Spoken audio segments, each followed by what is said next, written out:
Hello all, welcome back. Real ఎస్టేట్లో నష్టాలు ఏంటివి అంటే మనకి కాన్స్ ఏంటివి? సో రియల్ ఎస్టేట్లో చాలా లాభాలు ఉన్నాయి as compare to other investments. But కొన్ని ఒక 3 విషయాలు రియల్ ఎస్టేట్ని మనకి ఒక డ్రాబ్యాక్ లాగా కనిపిస్తుంది. సో ఇవి ఓవర్కమ్ అయినట్టయితే definitely real estate is a good investment option compare to other investments options that are available in the market. So కాబట్టి ఈ నష్టాలు ఏంటివి అండ్ ఈ డ్రాబ్యాక్స్ ఏంటివి, సో వాటిని ఓవర్కమ్ అవ్వడానికి ఆప్షన్స్ ఏమున్నాయి అన్నది మనం ఈరోజు ఈ వీడియోలో తెలుసుకుందాం. ఒకవేళ మీరు ఫస్ట్ టైం వచ్చినట్టయితే ఈ ఛానల్కి ఇమీడియట్గా సబ్స్క్రైబ్ చేయండి, బెల్ బటన్ హిట్ చేయండి, సో దట్ మీరు real estate investing, business and financial education related information మీరు మిస్ అవ్వకుండా ఉంటారు. ఎందుకు అంటే ఈ business, investing, financial education information real ఎస్టేట్కి చాలా ఇంపార్టెంట్ అండ్ మన తరతరాల సంపద నిర్మించాలి అంటే ఇవి మ్యాండేటరీ. కాబట్టి మీ తరతరాల సంపద కోసం ఈ ఛానల్కి ఇమ్మీడియట్గా సబ్స్క్రైబ్ చేయండి, బెల్ బటన్ హిట్ చేయండి. హాయ్, నా పేరు సత్యనారాయణ అండి. అండ్ సో ఇప్పుడు నేను కూడా చాలా స్టడీ చేసేదన్నమాట. రియల్ ఎస్టేట్లో నష్టాలు ఏముంటాయి అందరు చెప్తూ ఉంటారు, బట్ అది వాళ్ళ ఒపీనియన్. బట్ ఓవరాల్ ప్రపంచంలో తీసుకున్నట్టయితే ఇవి బేసిక్ డిసడ్వాంటేజెస్ లేదా డ్రాబ్యాక్స్గా మనం అర్థం చేసుకోవడం జరిగింది. సో స్పెషల్గా ఇప్పుడు రియల్ ఎస్టేట్ చాలా చాలా చాలా మంచిది ఫీల్డ్. ఇప్పుడు మనకి ఒక కొటేషన్ ఉంది, the best investment on earth is earth. కానీ అందరూ నమ్మరు, కొందరికి ఇప్పటికి కూడా నమ్మకం రాదు. ఎందుకంటే సరైన గైడెన్స్ లేక, ఎక్స్పర్టైజ్ లేక, వాళ్ళకి నేర్చుకోవాలనే తపన లేక, వాటిపైన అవగాహన లేక వాళ్ళు అలా అనడం జరుగుతుంది. ఏమైనప్పటికీ ఇప్పుడు ఈ వీడియోలో మనం ఈ 3 నష్టాలు లేదా డ్రాబ్యాక్స్ గురించి తెలుసుకుందాం. సో ఫస్ట్ మనం చూసినట్టయితే ఇది hard to get in to and hard to exit. So hard to get in to అంటే దీంట్లోకి వెళ్ళాలి అంటే, దీంట్లోకి ఎంట్రీ అవ్వాలి అంటే కొంచెం చాలా ఖర్చుతో కూడుకున్నటువంటిది. ఇప్పుడు అదే వేరే ఇన్వెస్ట్మెంట్స్ అంటే తక్కువ ఖర్చుతోనైనా లేదా తక్కువ ఇన్వెస్ట్మెంట్తోనైనా మనం ఎంట్రీ అవ్వచ్చు. సో తక్కువ అమౌంట్తో ఎంట్రీ అయినప్పుడు అది తక్కువ అమౌంట్తోని అంటే మనం తక్కువ అమౌంట్ కాబట్టి ఈజీగా ఎగ్జిట్ అవ్వడం జరుగుతుంది. ఇది కొంచెం ఎక్కువ అమౌంట్తో కూడుకున్నటువంటి ప్రోడక్ట్ కాబట్టి hard to get in to this real estate అంటే కొంచెం డబ్బుతో కూడుకుంది కాబట్టి hard to get in to this real estate. ఈ hard to get in to వల్ల హార్డ్ టు ఎగ్జిట్ అంటే కష్టంతో ఎగ్జిట్ కావాల్సి వస్తుంది.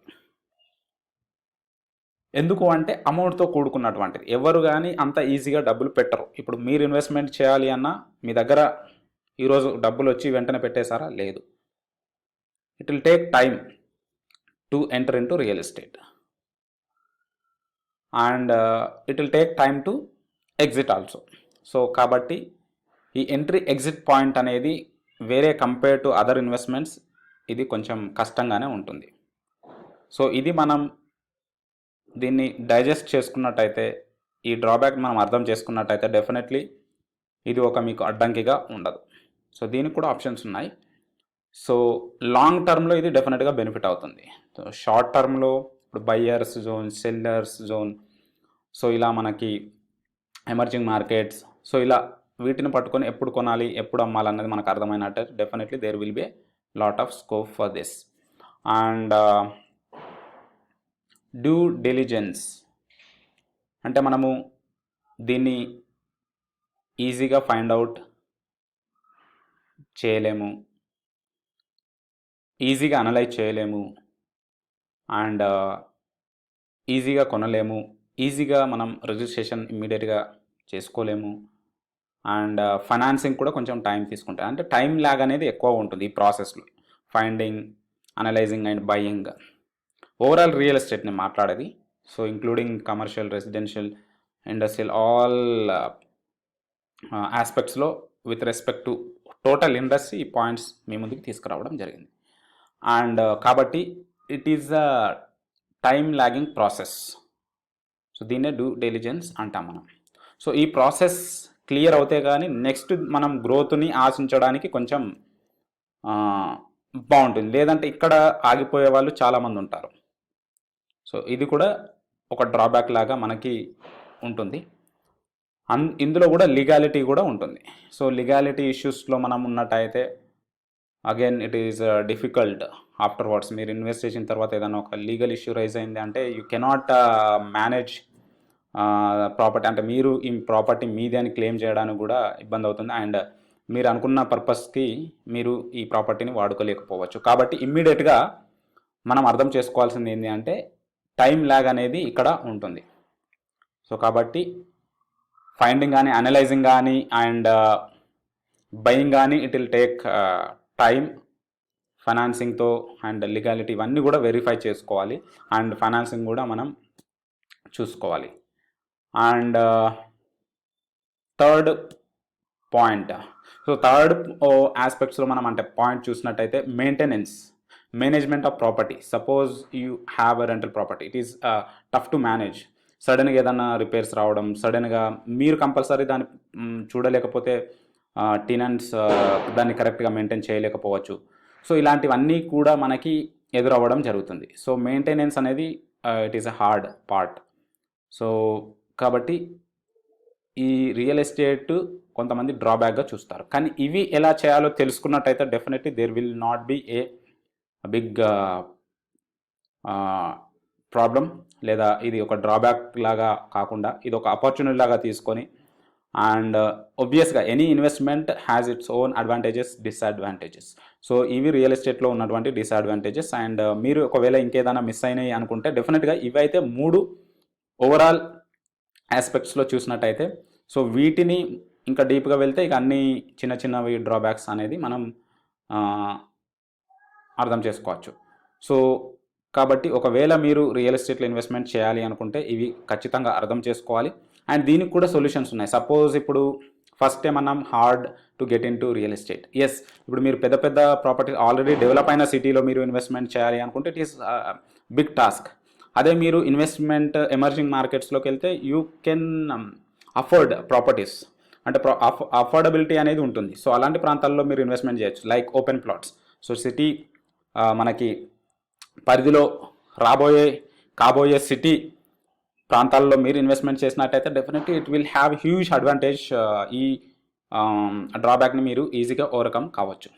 Second, due diligence. ఇప్పుడు రేరా ఉన్న ప్రాజెక్ట్స్లలో మీరు ఇన్వెస్ట్మెంట్ చేస్తే definitely there will be no legal issue in that particular property. కాబట్టి రేరా ఉన్నటువంటి ప్రాజెక్ట్స్లలో, రేరా ఉన్నటువంటి ఓపెన్ ప్లాట్స్లలో మీరు ఎంట్రీ అయినట్టయితే మీరు ఈజీగా ఎంట్రీ అవ్వచ్చు. అండ్ ఫైనాన్సింగ్ కూడా పెద్దగా అది కాదు, ఎందుకంటే బేసిక్ అఫోర్డబిలిటీ ఉంటుంది కాబట్టి. సో మీరు పర్సనల్ లోన్ కానీ, ప్లాట్ లోన్ కానీ, లేదా ఇంకా ఇతర గోల్డ్ లోన్ కానీ తీసుకొని ఇతర మార్గాల ద్వారా మీరు ఇన్వెస్ట్మెంట్ ఈజీగా చేయవచ్చు. ఎందుకంటే రేరా లీగాలిటీ క్లియర్ చేస్తుంది, సేఫ్టీ సెక్యూరిటీ ఇస్తుంది. కాబట్టి it is a good option for you. And maintenance. Open ప్లాట్స్లో చూసినట్టయితే థర్డ్ పాయింట్ డ్రాబ్యాక్ అయింది మెయింటెనెన్స్. ఓపెన్ ప్లాట్స్లో చూసినట్టయితే మేనేజ్మెంట్ కానీ మెయింటెనెన్స్ కానీ అవసరం లేదు. సో చాలా కంపెనీస్ మనకి మెయింటెనెన్స్ ఇవ్వడం జరుగుతుంది. అండ్ ల్యాండ్ మెయింటెనెన్స్ అంతగా అవసరం లేదు. గడ్డి పెరుగుతుంది, గడ్డిని తీసినా తీయకపోయినా ప్లాట్గానే ఉంటుంది. కాబట్టి మెయింటెనెన్స్ అంతగా ఏముండదు. రేరా ఉంటే it is enough, it is safe and secure property అని చెప్పవచ్చు. కాబట్టి ఈ 3 డ్రాబ్యాక్స్ను కూడా నేను చెప్పిన మెథడ్లో మీరు ఈజీగా రేరా అప్రూవ్డ్ ఓపెన్ ప్లాట్స్లో మీరు ఇన్వెస్ట్మెంట్ చేసినట్టయితే డెఫినెట్గా you can overcome these investing hurdles in real estate. మీరు వీటిని ఈజీగా ఓవర్కమ్ కావచ్చు. ఒకవేళ మీరు రియల్ ఎస్టేట్లో ఇన్వెస్ట్మెంట్ చూస్తున్నట్టయితే, మంచి ప్రాంతాలలో ఇన్వెస్ట్మెంట్ చేయాలి అని మీరు చూస్తున్నట్టయితే డెఫినెట్గా we have very good properties which have, అంటే మంచి అప్రిషియేషన్ ఉన్నటువంటి లొకాలిటీస్లో మనకు ప్రాపర్టీస్ ఉన్నాయి. కాబట్టి ఆలస్యం చేయకుండా మా డీటెయిల్స్ మీకు డిస్క్రిప్షన్లో ఇవ్వడం జరిగింది, కాంటాక్ట్ డీటెయిల్స్ ఇవ్వడం జరిగింది. కాబట్టి ఇమ్మీడియట్గా ఆలస్యం చేయకుండా మీరు ఇన్వెస్ట్మెంట్ చేయండి. సో ఒక కొటేషన్ ఉంటుంది, don't wait to buy land and then wait.